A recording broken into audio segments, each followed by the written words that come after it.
Hey there, I am Tara. You're welcome to Tara's Tales. The smile behind the silence.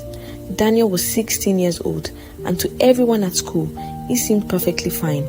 He laughed with his friends. He played football during break. He answered questions in class and sometimes made the whole classroom laugh with his jokes. His teachers thought he was doing well. His friends thought he was happy. Even his mother would often say, "Daniel has always been such a strong boy." But nobody really knew what was happening behind his smile. At home, things had changed. His parents were constantly arguing. His father came home late, and his mother was often tired and frustrated. Whenever Daniel tried to talk to them, someone was usually too busy. One evening, Daniel stood outside the sitting room, waiting for his mother to finish a phone call. "Mom, can I talk to you?" "Not now, Daniel. I'm busy." He nodded. "Okay." He walked back to his room and closed the door. That night, he stared at his schoolwork but couldn't concentrate. He picked up his phone and began scrolling through social media. Everywhere he looked, people seemed happy. Friends were posting pictures. Some were celebrating achievements. Others were talking about how wonderful their families were. Daniel looked at his own life and wondered, why does everybody else seem to have everything together? He didn't know how to explain what he was feeling, so he kept quiet. He knew friends. A few weeks later, Daniel started spending more time with a group of boys at school. They seemed confident. They didn't care what teachers thought. They laughed at rules and encouraged one another to do things they knew were wrong. At first, Daniel simply listened. Then one afternoon, one of them said, "Daniel, you're too serious. You need to loosen up." Daniel laughed. For the first time in a while, he felt accepted.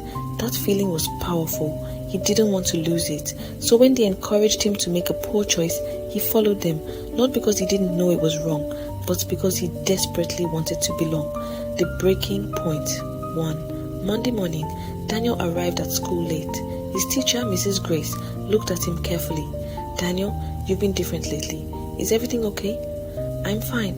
She nodded, but she didn't immediately walk away. "I hear you," she said, "but if you're not fine, you can talk to me." Daniel shrugged. "I'm fine." Mrs. Grace smiled gently. "Okay, I won't force you to talk, but remember that you don't have to carry everything alone." Those words stayed with him.